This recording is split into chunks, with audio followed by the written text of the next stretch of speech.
Alors bonjour les amis et bienvenue dans cette nouvelle vidéo. Pour vous qui ne me connaissez pas encore, je suis Franck et je suis nouvel arrivant au Canada. Dans cette chaîne, je partage avec toi tout sur les informations liées à l'immigration vers le Canada. Aujourd'hui, on va parler d'un sujet assez important, le CV canadien. Alors, comment rédiger un CV canadien? Quelles sont les différentes sections que doit comporter un CV canadien? Quelles sont les informations que vous devez mettre dans votre CV? Quelles sont les informations que vous devez éviter de mettre dans votre CV? Dans cette vidéo, on va répondre à toutes ces différentes questions en passant bien sûr par deux rubriques. Premièrement, on va parler du CV en lui-même et dans la deuxième rubrique de la vidéo, on va rédiger ensemble un CV canadien. Je vous montrerai à partir des différents modèles que je vais laisser en dessous de cette vidéo. Vous pourrez donc entrer vos différentes informations et obtenir à la fin de cette vidéo votre CV au format canadien. Et être, n'est-ce pas, comme ça capable de postuler à de nombreuses offres d'emploi, même depuis votre pays de résidence. Si vous aimez ce genre de contenu, abonnez-vous à moi, partagez autour de vous et surtout, let's go! Alors, comme on se dit les amis, on va essayer de passer en revue ce qu'est un CV canadien, ce qu'est en réalité un curriculum vitae. Le CV est un outil indispensable à l'employeur, dans la mesure où il permet, n'est-ce pas, comme ça à celui-ci de prendre connaissance de vos expériences passées, de votre professionnel et de vos différentes compétences. Vous devez donc le rédiger en fonction du type d'emploi que vous voulez occuper ou alors du secteur d'activité que vous visez. Dans cette rubrique de la vidéo, nous allons parler de plusieurs aspects, entre autres, différents modèles de CV à télécharger, des conseils pour rédiger votre CV, les différents types de CV, les sections que doivent comporter votre CV canadien et bien sûr, la demande d'aide pour rédiger son CV ici sera considérée comme l'exercice. Donc dans cette rubrique, on va ensemble rédiger un CV canadien. Maintenant, passons directement à la première rubrique, les modèles de CV à télécharger. Nous vous proposons donc deux types de CV à télécharger. Bien évidemment, dans la description de la vidéo, je vais mettre les liens de téléchargement de ces deux types de CV qui vous serviront donc de modèle dans la réalisation de votre CV canadien. Ces modèles comportent donc les sections qui habituellement sont retrouvées dans un parfait CV canadien. Ils ont donc été conçus pour aider les personnes à rédiger un CV clair et à l'aspect professionnel. Vous devrez enregistrer une copie du document sur votre ordinateur et le modifier. Le modifier en inscrivant comme ça vos informations à vous. Conseils pour rédiger votre CV. Voici quelques conseils d'ordre général pour rédiger un CV efficace. Vous devez lister les éléments de manière chronologique, en commençant toujours par les plus récents. Que ce soit pour votre expérience professionnelle, que ce soit pour vos études, vos certifications, bref, mettez toujours vos éléments de manière chronologique et commencez toujours par les activités les plus récentes. Donnez seulement les renseignements véridiques. Vous savez, le CV, c'est comme la principale façade que vous montrez à l'employeur. C'est-à-dire, c'est l'élément qui vous décrit d'un premier vue à l'employeur. Si vous mettez des informations erronées, des renseignements non véridiques sur votre CV, au moment de passer à l'entretien, si vous n'êtes pas capable de justifier les éléments que vous avez entrés dans votre CV, il vous sera très difficile de vous sortir du lot. Alors, ne mettez que les informations véridiques sur votre CV. Après, faites très court. Les employeurs reçoivent beaucoup de CV pour une seule offre d'emploi. Alors, imaginez-vous que votre CV a 5 pages. Ils n'auront même pas le temps de passer en revue tous les aspects de votre CV qu'ils l'auront déjà mis de côté. Alors, faites court, 1 à 2 pages maximum pour votre CV. C'est très important, les amis. Aussi, choisissez soigneusement vos mots. Utilisez un vocabulaire simple. Évitez les tournures de phrases négatives. Dites-vous bien que plus votre CV est simple et compréhensif, mieux voilà, vous démarquez auprès de l'employeur. Parce que l'employeur n'a pas le temps d'essayer de comprendre votre CV. Ça veut dire quand il lit une fois, s'il ne comprend pas ce que vous voulez par là dire, il ne va pas revenir pour lire et pour essayer de mieux comprendre. Non. Par contre, si votre CV, si vous avez écrit quelque chose, vous avez entré des informations qui sont facilement interprétables, c'est bien. Dès qu'il lit une fois, il comprend une fois de quoi vous voulez parler. C'est très important aussi. Maintenant, toujours et toujours, faites corriger votre CV par quelqu'un qui maîtrise la langue dans laquelle vous avez rédigé votre CV. Si c'est l'anglais, rapprochez-vous de quelqu'un qui parle anglais. Si c'est le français, faites de même. Parce que généralement, beaucoup de personnes ont ce problème-là de ponctuation, de faute d'orthographe dans le CV. Et c'est vraiment quelque chose qui n'est pas bon pour votre image auprès d'un employeur. Donc, faites corriger votre CV. Délimitez clairement chacune des rubriques. Quand vous terminez avec la rubrique objectif et que vous êtes prêt à passer à la rubrique expérience de travail, mettez un espace qui permette de dire à l'employeur, OK, je viens de terminer avec la rubrique objectif, je suis en train de passer à la rubrique expérience professionnelle. Pareillement, quand vous terminez avec l'expérience professionnelle et que vous allez passer aux études, laissez un espace qui permette de savoir que, OK, vous avez terminé avec la session précédente, la rubrique précédente. Donc, les amis, délimitez clairement chacune des rubriques de votre CV. Maintenant aussi, évitez de vous contredire. C'est très important, les amis. Évitez de vous contredire. Si vous avez par exemple dit que entre 2018 et 2020, vous avez étudié à temps plein, il sera incompréhensif si vous allez encore dire dans l'expérience professionnelle que vous avez travaillé entre 2018 et 2020 à temps plein. Vous ne pouvez pas travailler à temps plein en tant qu'étudiant, étudier à temps plein en tant qu'étudiant et travailler aussi à temps plein. Ça prête un peu à confusion. C'est vrai que dans certains cas c'est possible, mais ça prête un peu à confusion. C'est juste une manière de vous dire, évitez de vous contredire. Entrez les informations qui sont cohérentes, logiques. Donc les amis. Et maintenant, dernier, évitez de résister, essayez de résister à l'envie de faire de l'humour. Vous savez, le CV est quelque chose de professionnel. Alors, le plus vous êtes professionnel dans la rédaction de votre CV, le mieux, voilà, l'employeur aura une bonne vision de vous. Maintenant, les types de CV. Comme je vous ai dit, il existe plusieurs types de CV. Vous devez donc choisir votre CV en fonction du genre d'emploi que vous cherchez et selon ce que vous voulez mettre en valeur. On a entre autres le CV chronologique. Comme son nom l'indique, le CV chronologique retrace vos expériences passées au fil du temps, en allant bien sûr de la plus récente à la plus ancienne. Il met donc l'accent sur les diverses expériences que vous avez acquises dans le secteur d'activité ou dans le même domaine. Si vous avez par exemple été électricien chez un employeur A, puis vous êtes allé chez un employeur B exercer en tant qu'électricien, puis un employeur C, vous voyez que vous avez exercé dans le même secteur d'activité. Alors, le CV chronologique est le CV pour lequel vous devez opter.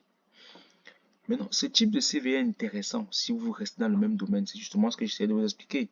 Ou si la progression de votre carrière est régulière. Voici quelques cas où vous devez utiliser un CV chronologique. Vous devez éviter, je vous l'ai dit, un CV chronologique. Votre parcours comporte de différents changements d'emploi ou de longues périodes sans emploi que vous pourriez avoir du mal à expliquer. Évitez donc le CV chronologique. C'est-à-dire, si vous avez eu plusieurs emplois, si vous avez par exemple travaillé chez un employeur A comme électricien, puis vous êtes allé chez un employeur B travailler comme maçon, puis un employé C travailler comme plombier, évitez le CV chronologique parce que vos emplois sont, n'est-ce pas, comme ça, dans de domaines différents. Maintenant, si vous ne voulez pas accorder trop d'importance à votre dernier emploi, évitez-le. Évitez le CV chronologique. Parce que si par exemple vous voulez postuler à une offre d'emploi en tant que coiffeur et que votre dernière expérience, vous l'avez eu en tant que cuisinier, vous voyez que le CV chronologique n'est pas le vôtre parce que vous ne pouvez pas aller postuler un poste de coiffeur en présentant des compétences de cuisinier. Ça porte vraiment à confusion. Donc dans ce cas-là, le CV chronologique n'est pas fait pour vous. Maintenant, Si le lien entre vos anciennes expériences de travail et votre nouvelle expérience de travail est difficile à établir, comme je le disais tantôt, si vous avez travaillé comme coiffeur et vous voulez postuler pour un poste de cuisinier, ça ne vaut pas la peine d'utiliser un CV chronologique parce que vous devrez, n'est-ce pas, comme ça, ne pas mettre les compétences de cuisinier quand vous voulez postuler pour un poste de coiffeur. Parce que voilà, c'est deux emplois qui n'ont vraiment rien à voir ensemble.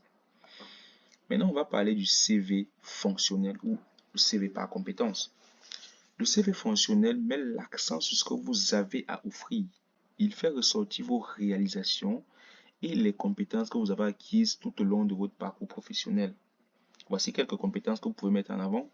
Manipuler aisément une presse hydraulique, savoir rédiger des comptes rendus, posséder de bonnes aptitudes en mécanique. Ça sont des compétences que vous pouvez mettre en avant dans votre CV fonctionnel. Vous devez décrire vos compétences en commençant par celles qui ont un rapport, n'est-ce pas, comme ça, avec l'emploi que vous cherchez. Voici des cas où il peut être intéressant de choisir un CV fonctionnel ou un CV par compétence.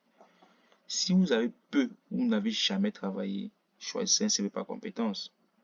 Si vous avez occupé plusieurs emplois qui n'ont aucun lien entre eux, choisissez un CV par compétence. Si vous souhaitez insister sur des talents que vous n'avez jamais mis en avant dans un emploi, choisissez un CV par compétence, les amis. Vous voulez mettre en avant des compétences transférables dans un domaine professionnel qui a peu de rapport avec vos expériences passées, choisissez un CV par compétence. Maintenant, évitez de choisir ce type de CV si vous souhaitez mettre en évidence votre progression de carrière, comme je vous l'ai dit. Si vous voulez mettre en évidence votre progression de carrière, utilisez un CV, utilisez n'est-ce pas comme ça un CV conventionnel. Donc, c'est très important les amis, utilisez un CV conventionnel. Je ne vais pas dire un CV chronologique. Maintenant, le dernier type de CV qu'on va voir, c'est le CV mixte. Le CV mixte est plus utilisé parce qu'il fait ressortir en même temps vos compétences et voilà, vos expériences de travail. Il présente, n'est-ce pas comme ça, autant les expériences de travail que les compétences, regroupées de façon chronologique, en partant bien sûr de la plus récente à la plus ancienne. Vous utilisez le CV mixte si vous avez changé souvent d'emploi, ou alors si vous avez beaucoup d'expérience dans un domaine. Il sera très important d'utiliser le CV mixte, les amis. C'est très important. Si vous avez donc beaucoup d'expérience dans un domaine, utilisez donc comme ça.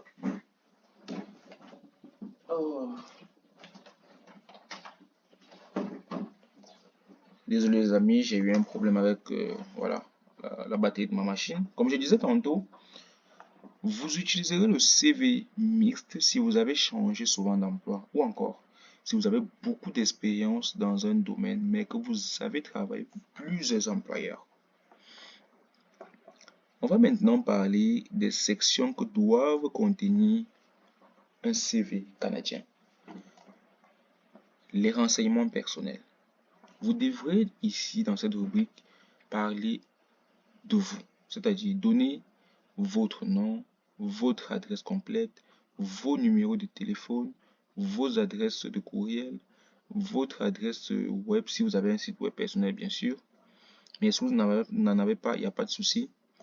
Attention, vous devrez faire preuve de prudence en ce qui concerne vos renseignements personnels lorsque vous postulez à des emplois. C'est très important de retenir cette partie-ci. Évitez d'envoyer votre CV contenant vos informations personnelles à n'importe qui. C'est-à-dire, avant de postuler à une offre d'emploi, rassurez-vous que cette offre d'emploi est, n'est-ce pas comme ça, vérifiée, est légitime, est légale, est, voilà, la source à laquelle vous envoyez votre CV est quelqu'un que vous maîtrisez ou alors, voilà, un employeur que vous connaissez. Donc, c'est juste une manière de vous dire que faudrait pas envoyer vos informations personnelles de tort à travers à n'importe qui. Donc, après les renseignements personnels, vous aurez un objectif de carrière. Vous devez donc écrire un résumé de votre objectif de carrière où vous décrivez simplement ce que vous souhaitez faire Généralement, il suffit d'une phrase ou deux. Cela permettra à l'employeur de savoir quel genre de travail vous cherchez. Essayez de faire ressortir un lien avec l'emploi pour lequel vous postulez. C'est-à-dire, si vous voulez postuler comme coiffeur, par exemple, votre objectif de carrière ici pourrait être m'intégrer ou m'insérer dans le domaine de la coiffure en tant que coiffeur professionnel. Ça, c'est un objectif de carrière. Si vous voulez postuler en tant que cuisinier, vous pouvez dire objectif de carrière, m'intégrer dans le monde de la restauration en travaillant pour le leader dans le domaine des fast-food. Vous pouvez dire ça comme ça. Donc, m'intégrer en tant que cuisinier dans l'industrie des fast-food en travaillant pour le leader dans le domaine. Bref, c'est toujours des objectifs comme ça que vous pouvez vous décrire, ou alors vous pouvez dire, si vous êtes électricien, vous pouvez dire toujours que voilà, travailler comme électricien dans la plus grande compagnie d'électricité du Canada. Vous pouvez par exemple dire ce genre de choses. Ce sont toujours des objectifs de carrière. Maintenant, on va parler des formations ou études. Indiquez les études générales et spécialisées que vous avez faites en précisant le nom des écoles et autres établissements d'enseignement que vous avez fréquentés et bien sûr la ville où ils se trouvent. Vous devez mentionner votre niveau de scolarité et la date où vous avez obtenu le diplôme. Les cours de perfectionnement et autres formations que vous avez suivies et qui sont reliés à ce que vous voulez faire. Par exemple, des cours d'informatique, des cours de français, des certificats en sécurisme, des certificats, bref, tout ce que vous avez comme certification, vous pouvez les mettre dans cette rubrique. Les mentions spéciales que vous avez reçues, c'est-à-dire si vous avez eu des promotions dans votre emploi précédent, si vous avez eu des mentions spéciales, des médailles de l'ordre du mérite, bref, tout ce qui est bourse ou prix, vous les mentionnez dans cette rubrique. On va parler maintenant des compétences reliées à l'emploi. Vous devez énumérer les compétences qui font de vous la personne idéale pour le poste visé. Plus vos compétences sont reliées au poste que vous souhaitez convoiter, plus vous attirez l'attention. Décrivez donc les compétences que vous avez acquises dans le cadre d'un travail rémunéré, d'une expérience bénévole, d'un stage ou même d'un passe-temps. Parlant des compétences, des expériences professionnelles en elles-mêmes, vous devrez énumérer les emplois que vous avez occupés en précisant pour chacun de nos emplois, le nom de l'entreprise et le lieu de travail, le titre de l'emploi, la date d'embauche et la date de cessation de l'emploi, les fonctions ou les tâches reliées à l'emploi. Bien sûr, n'hésitez pas à mentionner vos stages et vos expériences à titre de bénévole. Le bénévolat au Canada, c'est quelque chose qui est très bien vu par les employeurs. C'est-à-dire, si vous avez effectué des activités de bénévolat, mettez-les en avant. C'est toujours une bonne chose, très très bonne chose pour votre CV canadien. Votre expérience doit avoir un rapport direct avec l'emploi que vous visez. Ne mentionnez que les tâches les plus importantes ou alors celles que vous préférez. Bien sûr, vous devez privilégier les verbes d'action. Administrer, analyser, compiler, diriger, informer. Bref, uniquement des verbes d'action, des verbes de réalisation. Vous avez compilé plein de documents dans le cadre d'un projet de réalisation d'une centrale nucléaire dans votre pays. Vous avez analysé la documentation, vous avez assisté à l'analyse de la documentation liée à l'étude de faisabilité d'un projet de construction d'un pont dans votre pays. Bref, que des verbes d'action. Idéalement, ne dépassez pas 5 fonctions pour chaque emploi. Vous aurez toute la possibilité de donner plus de détails en entrevue. Comme je vous ai dit, un CV canadien parfait doit avoir maximum 2 pages. C'est-à-dire, plus vous réduisez le nombre de fonctions que vous mettez par emploi, plus vous allez être capable de ne pas dépasser le maximum de 2 pages. Maintenant, vous pouvez aussi renseigner des informations supplémentaires. Entre autres, les langues étrangères. Vous pouvez énumérer toutes les langues que vous connaissez. Vous pouvez parler, vous pouvez écrire, vous les énumérer tous. vos connaissances en informatique. Faites une liste des logiciels et des technologies que vous avez utilisés et si possible, indiquez votre degré de connaissance, par exemple, l'utilisation de l'outil Office, de la suite Office. Vous pouvez mettre par exemple avancé, intermédiaire en fonction de votre niveau. Vous pouvez aussi mettre des cartes de certification ou des cartes d'association. Par exemple, pour ceux qui sont inscrits à l'ordre des ingénieurs de leur pays, par exemple, faites l'effort de mentionner, n'est-ce pas, comme ça, ou alors de mentionner en bas que vous êtes, n'est-ce pas, comme ça, membre de l'ordre des ingénieurs, l'ordre des médecins de votre pays. C'est toujours très bien de savoir que, voilà, un ordre professionnel vous a reconnu et est prêt à vous avaliser auprès de votre employeur. Mentionnez bien sûr tous vos prix et vos réalisations. Comme je vous l'ai dit, des promotions au travail, des prix d'excellence, des mentions pour l'excellence du service à la clientèle. Bref, mentionnez tous les prix que vous avez eu dans vos différents emplois. On a maintenant les centres d'intérêt et les activités. Vos centres d'intérêt et vos activités de loisirs révèlent certains traits de votre personnalité et peuvent jouer en votre faveur. Alors, vous pouvez par exemple indiquer que vous aimez cuisiner, que vous aimez aller au cinéma, vous aimez pêcher à la ligne, vous aimez voyager, vous aimez effectuer des activités de bénévolat. Bref, toutes ces activités de loisirs-là peuvent ressortir une autre image de vous et vous permettre, n'est-ce pas, comme ça, de vous sortir de l'eau auprès de l'employeur. Bien sûr, vous devez aussi penser à ajouter des références. Les références ici sont des personnes avec lesquelles vous avez travaillé dans le temps. Ça peut être, n'est-ce pas, comme ça, un ancien employeur. Ça peut être une personne de votre école, un enseignant ou alors une conseillère d'orientation. Ça peut être une personne avec qui vous avez travaillé, votre superviseur, un collègue de travail. Mais aussi, les amis, évitez de mentionner vos références dans votre CV. Ça va augmenter, n'est-ce pas, comme ça va augmenter le nombre de pages du CV. Et bien sûr, comme on l'a dit, on fait l'effort de rester dans 2 pages maximum. Mais faites quand même une liste pour, voilà, pour éventuellement pouvoir en parler au moment de votre entrevue. Dernière instruction, avant de fournir le nom de quelqu'un comme référence, assurez-vous d'obtenir son autorisation. Il est très mal vu qu'un employeur contacte une référence que vous lui avez donnée et que la référence n'est pas à même de n'est-ce pas, comme ça, certifier, voilà, qu'il vous connaît ou alors certifier qu'il a travaillé avec vous. Il faut toujours demander l'autorisation et prévenir la personne que voilà, il est fort probable qu'un employeur, mon futur employeur, te contacte pour te demander des renseignements sur moi. Il est toujours important de prévenir la personne. Comme je vous ai dit en entame de jeu, la dernière partie de notre vidéo demande d'aide pour réaliser un CV. On va tout ensemble rédiger un CV ensemble et pour cela, passons directement à la deuxième partie de la vidéo. Dans la dernière partie de notre vidéo, on va essayer de modifier un modèle de CV pour, n'est-ce pas, comme ça, sortir un CV qui nous soit propre. Je vais vous laisser bien sûr le lien de téléchargement de ce modèle de CV dans la description de cette vidéo.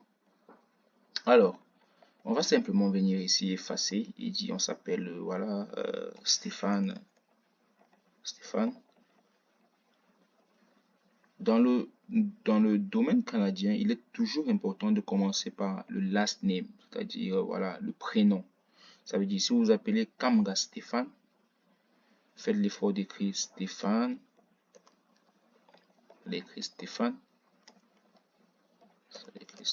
virgule, Kamga. Donc, vous mettez d'abord votre prénom et puis après, vous mettez votre nom. En bas, vous allez écrire votre adresse. Si vous vivez à Douala, vous mettez Douala. Douala, quel quartier à Douala exactement? Donc, vous allez mettre, je ne sais pas trop où vous vivez,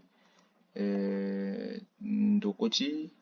Voilà, vous pouvez mettre Ndokoti, le célèbre Ndokoti. Vous pouvez mettre Ndokoti, voilà, Belavi. Ndokoti, Belavi. Ok. On va faire ça comme ça. Puis après, voilà, vous vivez au Cameroun, vous vivez au continent, vous allez simplement mettre, voilà, Cameroun,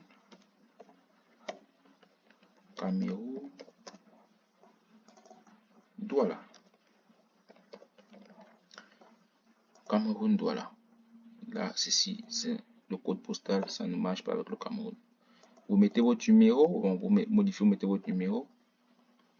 Et puis, courriel, vous n'avez pas trop besoin de mettre courriel, 2 points, vous pouvez juste enlever courriel. Parce qu'on sait déjà que c'est une adresse courriel, donc pourquoi mettre en courriel? Vous mettez juste comme ça. Comme je vous disais tantôt, vous mettez toutes les langues que vous pouvez parler et écrire. Ici, vous pouvez mettre français, anglais et connaissances basiques en anglais. C'est très bien comme ça. Vous pouvez aussi venir, comme je vous ai toujours dit, il faut toujours mettre un objectif de carrière dans votre CV. Objectif. Voilà, vous mettez objectif. Vous pouvez mettre par exemple, voilà, m'intégrer en tant qu'électricien, ou alors mon objectif c'est d'exercer, on peut dire exercer, toujours des verbes d'action. Exercer en tant qu'électricien. Voilà, dans la plus grosse entreprise. Voilà, d'électricité au Canada.